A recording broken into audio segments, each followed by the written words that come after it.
my channel. Nah, di video kali ini aku mau share tentang bagaimana atau solusi upaya bagi orang tua tidak merasa jengkel terhadap tingkah anak selama bekerja, belajar di rumah ya, dengan keadaan kondisi di Indonesia sekarang gitu kan. Nah, sebelumnya jangan lupa di subscribe ya yang belum subscribe, dan yang sudah subscribe share ke teman-temannya videonya biar saya tetap semangat untuk bikin video-video tentang PAUD ya. Nah, langsung aja. Nah, solusi supaya orang tua tidak merasa jengkel terhadap sikap anak selama di rumah, selama di rumah seperti keadaan sekarang. Nah, yang pertama yaitu beri pengertian kepada anak mengenai tugas orang tua dan tugas anak selama di rumah. Nah, karena sekarang belajar di rumah, bekerja di rumah. Nah, hal itu harus dikasih pengertian kepada anak atau mengasih informasikan dulu kepada anak. Kadang anak sendiri tidak tahu keadaan sekarang, yang hanya tahu dia di rumah bermain dan sebagainya. Anak juga menganggap bahwa orang tua yang di dalam rumah itu, ada di rumah itu, seolah mereka tidak punya pekerjaan atau tidak bekerja gitu kan, layaknya seperti hari Minggu gitu, bermain-main, bersenang-senang kepada anak gitu kan. Padahal kenyataannya di rumah itu bukan hanya sekedar mengerjakan pekerjaan rumah, tapi melainkan pekerjaan yang ada di kantor dipindahkan ke rumah. Nah, hal itu harus dikasih pengertian kepada anak supaya anak paham mengenai kesibukan orang tuanya di rumah. Nah, yang kedua yaitu buat komitmen yang jelas selama berada di rumah.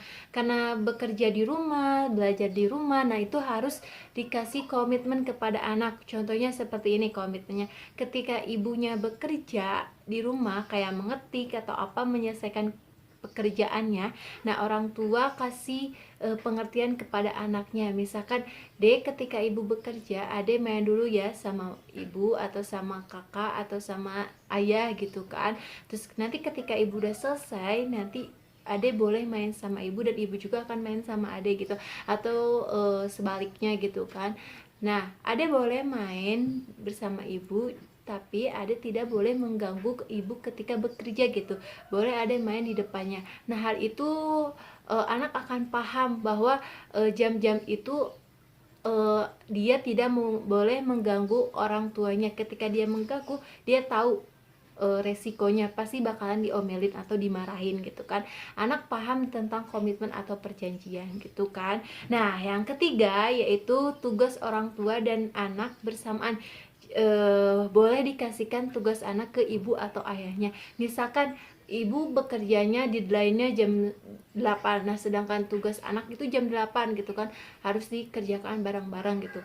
Nah, solusinya biar tugas orang tuanya selesai atau tugas pekerjaan di kantornya selesai, terus pekerjaan anaknya selesai. Nah, tugas yang biasanya setiap hari anak dibimbing oleh ibunya, nah ketika deadline kayak gitu boleh lemparkan ke ayahnya, dikerjakannya sama ayahnya. Ibunya fokus bekerja dan anaknya dibimbing sama ayahnya. Jadi kalau kayak gitu tidak ada yang saling terugikan gitu kan. Ibunya tidak pusing gitu kan mengerjakan tugas anaknya, dan anak juga tidak merasa diabaikan atau dicuekan ketika dia belajar gitu kan. Nah, selanjutnya yaitu yang keempat, ketika orang tua santai, ajaklah ia main. Karena sebelumnya udah berjanjian atau komitmen, jangan mengganggu orang tuanya ketika bekerja. Nah, setelah selesai bekerja atau setelah selesai beres pekerjaannya, orang tua harus mengajak anaknya gitu kan. Kenapa? Biar anak merasa bahwa dianya diperdulikan, diperhatikan dan sebagainya. Walaupun sebelumnya ibunya sibuk bekerja gitu kan, beberapa jam sibuk bekerja, tapi dengan seperti itu anak akan merasa dihargai, diperhatikan gitu kan, dan dia juga mengerti tentang kondisi keadaan di rumahnya, terutama kondisi orang tuanya yang bekerja di rumah. Oke, cukup sekian dari saya, segitu penjelasannya, semoga bermanfaat dan semoga tidak ada anak yang stres selama di rumah gitu, dan orang tua juga begitu.